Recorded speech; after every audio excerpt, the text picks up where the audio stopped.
नमस्कार। आप सुन रहे हैं द बॉलीवुड रेडियो और मैं हूं आपके साथ आकाश। दोस्तों, किस्सा राजेश खन्ना का और बात उस दौर की जब एक तरीके से राजेश खन्ना के मुफलिसी के दिन तो थे, लेकिन बाद के दिनों में अवतार और सौतन जैसी फिल्मों के साथ वो कम बैक कर रहे थे। I am back on top, एक मशहूर फिल्म पत्रिका में फिल्म पत्रकार मीना अय्यर से बात करते हुए यह राजेश खन्ना का ऐलान था। मीना लिखती हैं कि मुझे लगता है कि उन दिनों उन्होंने वाकई अमिताभ बच्चन की नींद उड़ा दी थी। राजेश खन्ना और अमिताभ बच्चन के कोल्ड वॉर की खबरें लगातार मीडिया में आती रहती थीं।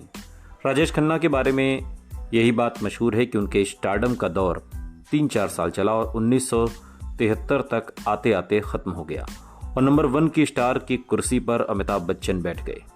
लेकिन रऊफ अहमद के मुताबिक अलग अलग अंदाज और टैलेंट वाले इन दोनों स्टार्स ने 10 साल एक दूसरे से बराबरी से बांटे। हालांकि राजेश खन्ना के हिट फिल्मों का औसत कम हो गया था, जिसकी वजह से उन्हें सुपरस्टारडम से हाथ धोना पड़ा। लेकिन राजेश खन्ना तकरीबन हर साल कामयाब फिल्में देते रहे।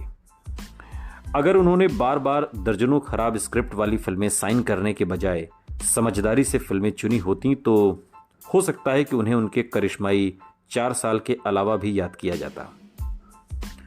दिलचस्प बात यह है कि दशक की टॉप 50 फिल्मों में से 10 राजेश खन्ना की फिल्में हैं और 10 अमिताभ बच्चन की।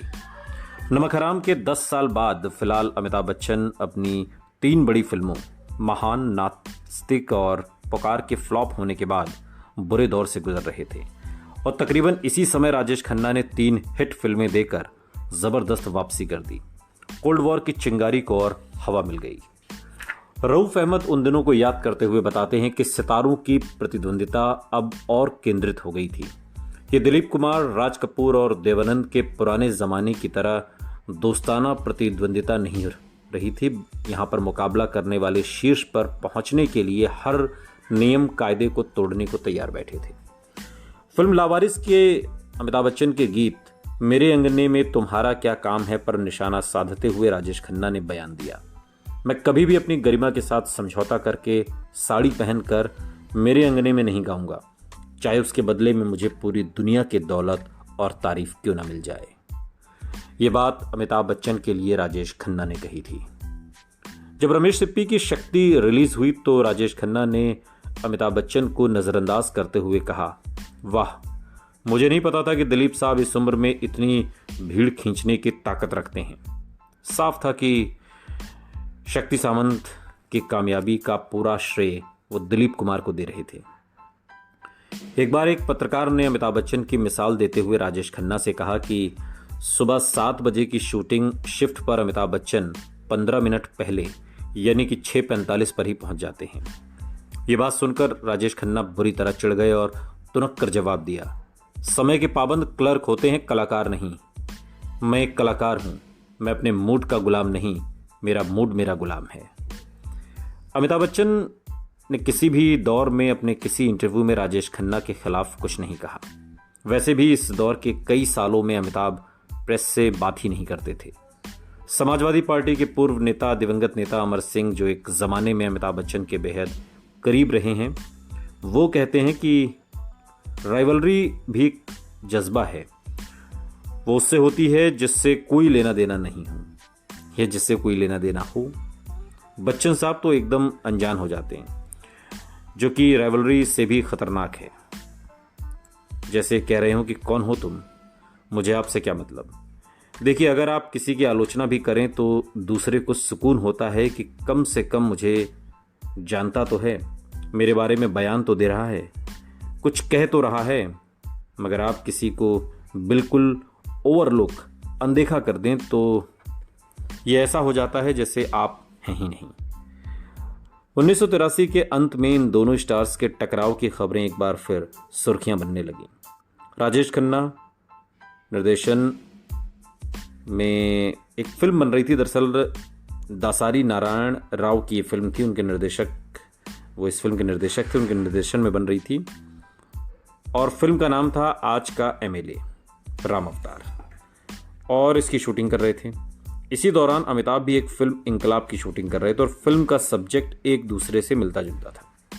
दोनों फिल्में आम आदमी की कहानी थी जो पॉलिटिकल सिस्टम में फंस जाता है और दोनों स्टार्स के बीच जल्द से जल्द अपनी फिल्म को पूरी करके रिलीज करने की होड़ लग गई थी।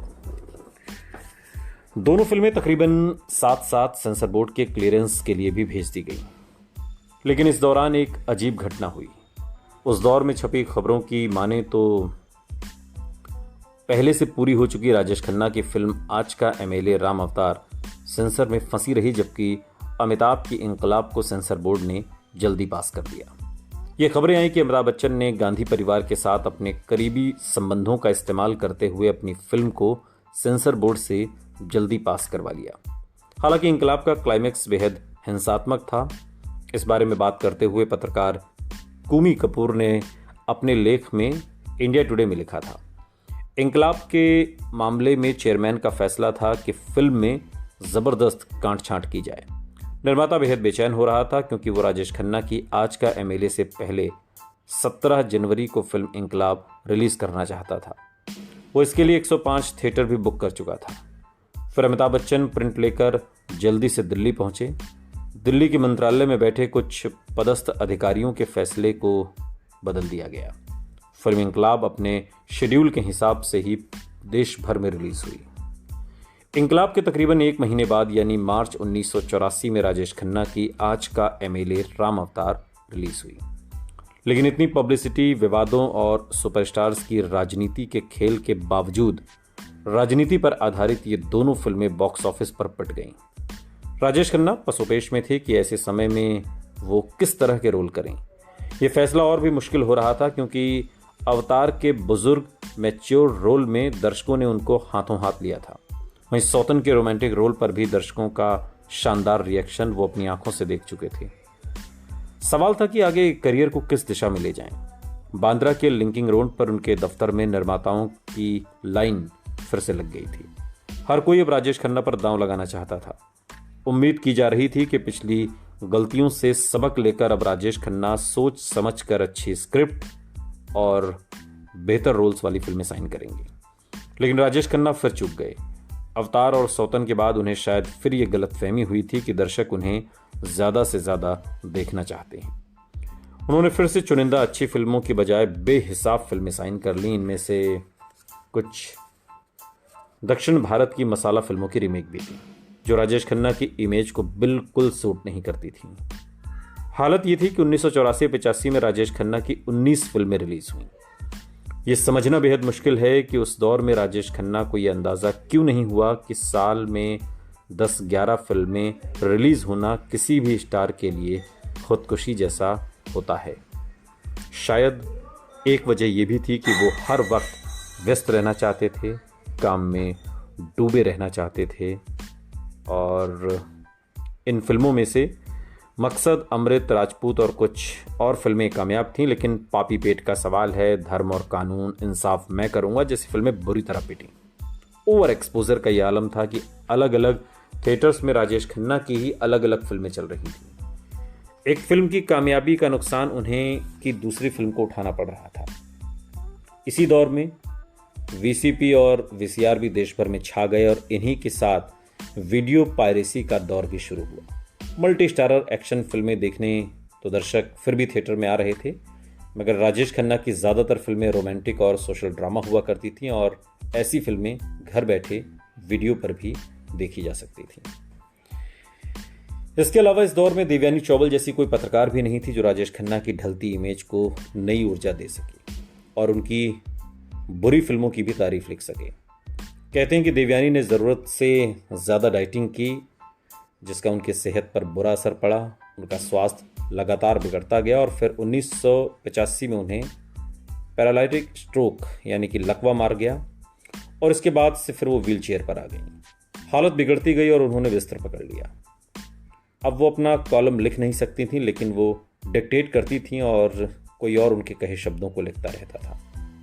राजेश खन्ना और उनके चाहने वालों के लिए वाकई दौर पूरी तरीके से बदल चुका था।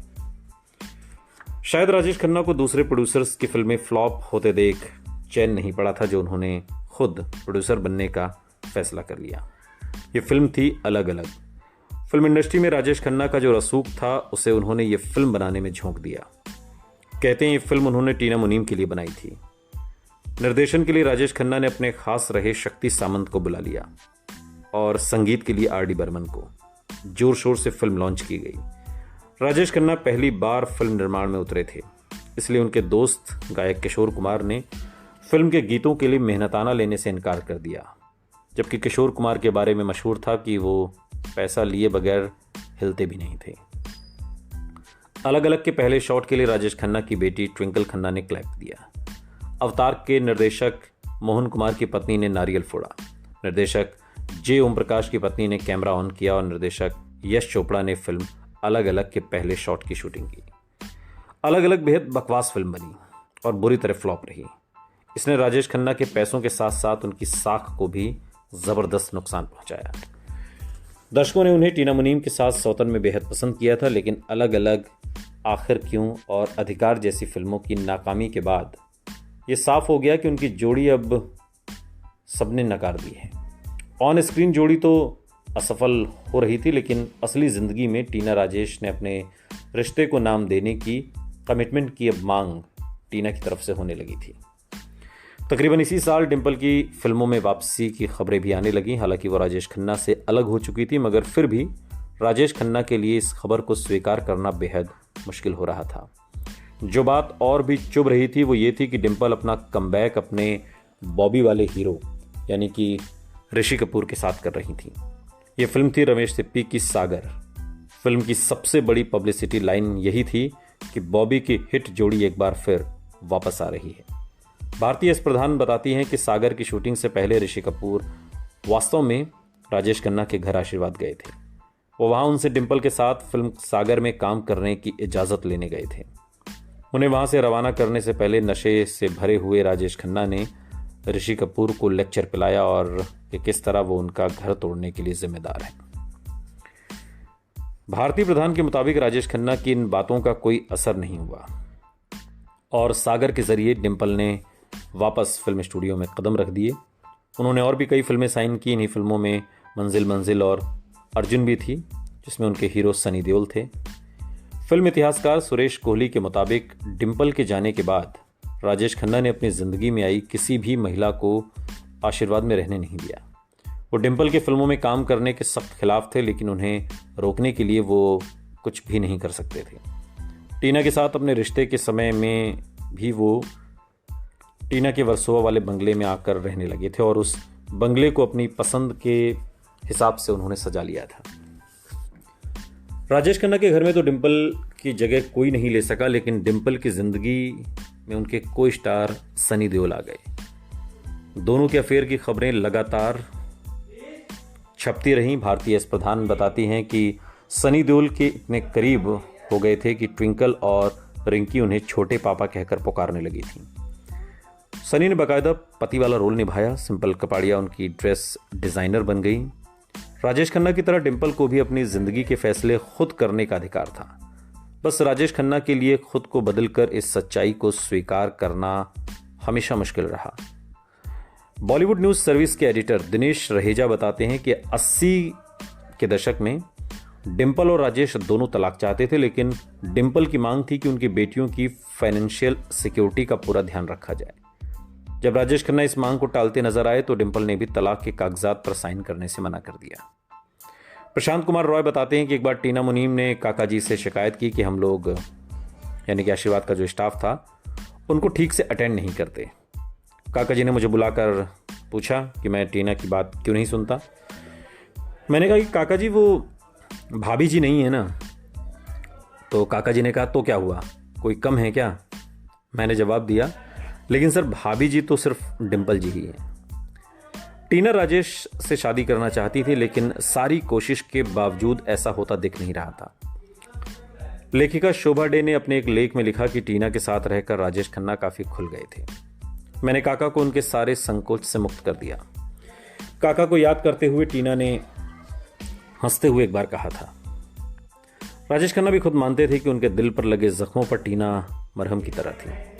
काफ़ी लंबे समय तक टीना मुनीम उम्मीद करती रहीं कि राजेश खन्ना डिंपल को तलाक देकर उनसे शादी करेंगे, लेकिन साल गुजरते रहे और दोनों के रिश्ते पर दबाव बढ़ता गया। आखिरकार टीना को उनसे ब्रेकअप करने का फैसला करना ही पड़ा। सौतन के निर्देशक सावन कुमार ने राजेश खन्ना और टीना मुनीम को अपनी अगली फिल्म सौतन की बेटी के लिए साइन कर लिया। सावन बताते हैं कि राजेश खन्ना उस दौर में टीना के घर ही रहते थे। एक दिन मैं वहां गया और हमने साथ में लंच किया। मैंने वहीं उन्हें साइनिंग अमाउंट दिया। इसके बाद हमने एक शूटिंग शेड्यूल भी किया। शूटिंग में मेरे 13 लाख रुपए खर्च हुए। फिर दोनों का ब्रेकअप हो गया। काका जी ने मुझे बुलाया और बोले, या तो फिल्म उसके साथ बना लो या मेरे, एक को चुन लो। सावन कुमार को अभी तक राजेश खन्ना के साथ अपना पिछला अनुभव याद था। उन्होंने अब तक हुई शूटिंग को छोड़कर नई स्टार कास्ट के साथ फिल्म शुरू करने का फैसला किया। बाद में ये फिल्म उन्होंने जितेंद्र और जया प्रदा को लेकर बनाई। फिल्म पत्रकार इंग्रिड एल्बकर्क टीना को कई साल से जानती थीं और इंग्रिड ने अपने एक लेख में राजेश खन्ना और टीना के ब्रेकअप का जिक्र करते हुए लिखा, जब टीना ने राजेश खन्ना को छोड़ने का फैसला किया तो मुझे बहुत बुरा लगा था। मैंने उनसे पूछा कि वो ऐसा क्यों कर रही हैं। टीना ने बताया कि राजेश खन्ना ने उनसे कई बार वादा किया कि वो डिंपल को तलाक दे देंगे, मगर वो इस बारे में डिंपल से बात तक नहीं करती। टीना ऐसे रिश्ते को आगे नहीं बढ़ाना चाहती थी जो किसी अंजाम तक पहुंचता नहीं दिख रहा हो। राजेश खन्ना रो रो कर उन्हें रोकते रहे, कहते रहे कि मुझे छोड़कर मत जाओ, मगर टीना चली गई। जाते जाते टीना ने राजेश खन्ना को एक खूबसूरत तोहफा भी दिया। राजेश खन्ना की 20 सबसे अच्छी फिल्मों की कॉपी बनाकर उन्हें खूबसूरत वेलवेट के कवर्स में रखा। इन कवर्स पर उन्होंने सोने के धागों से उन फिल्मों के नाम लिखवाए। ये राजेश खन्ना को टीना मुनीम का गुड बाय गिफ्ट था। अपनी जिंदगी में एक के बाद एक 3 रिश्तों के नाकाम हो जाने के बाद राजेश खन्ना बिल्कुल अकेले पड़ गए। वो हमेशा एक उलझी हुई शख्सियत बने रहे। वो उस लड़की डिंपल का साथ नहीं दे सके जिनके साथ उन्होंने कमिटमेंट किया था, और उन लड़कियों यानी कि अंजू और टीना से कमिटमेंट नहीं कर सके जिन्होंने उनका साथ दिया। अपना तोहफा छोड़कर टीना राजेश खन्ना की जिंदगी से हमेशा के लिए चली गई। शोभा डे ने अपने एक लेख में लिखा कि टीना से बातचीत का जिक्र करते हुए लिखा कि एक बार मैंने उससे पूछा कि क्या वो दोनों वाकई एक दूसरे से प्यार करते थे।